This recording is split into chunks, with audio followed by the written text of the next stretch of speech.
C'est une révolution qui s'annonce dans le domaine de la recherche scientifique au Bénin à partir de l'université d'Abomey-Calavi en collaboration avec les autres universités publiques. Le jeudi 4 mai 2023, un café scientifique a été organisé sur les plantes médicinales dans le but de fédérer tous les acteurs autour d'importantes questions.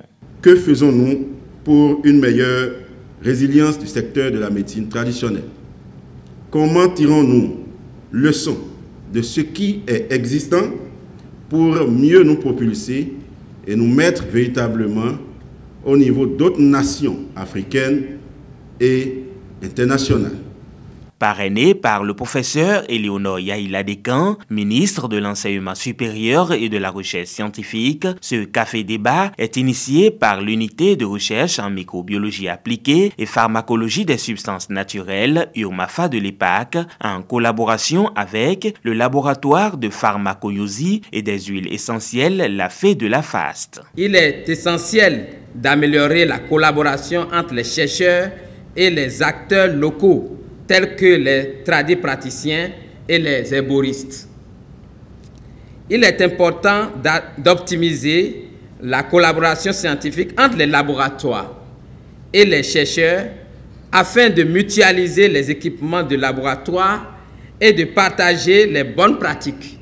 Présent en sa double qualité de recteur de l'UAC et chimiste dans le panel d'experts de ce café-débat, le professeur Félicien Avlessi évoque les enjeux liés à la recherche sur les plantes médicinales. Ces enjeux concernent la qualité des travaux de recherche menés sur les plantes médicinales, surtout en raison de l'absence de normes et de standards au niveau des protocoles exécutés. À cela s'ajoute le défaut de valorisation des travaux de recherche qui fait jusqu'à ce jour, il existe peu de phytomédicaments issus de la recherche scientifique au Bénin.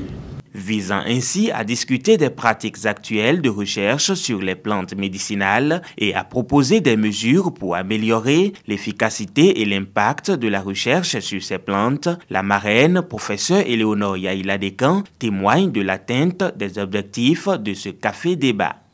Et donc, ces objectifs qui sont atteints devraient pouvoir ouvrir un autre pan d'intérêt aux organisateurs. En quoi est-ce qu'il est important de mettre en place l'interdisciplinarité? En quoi il faut se mettre ensemble pour éviter l'émiettement de nos ressources? J'en dirai pas assez.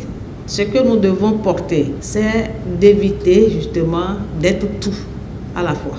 Chacun doit pouvoir quand même conserver une certaine spécialité dans un certain domaine.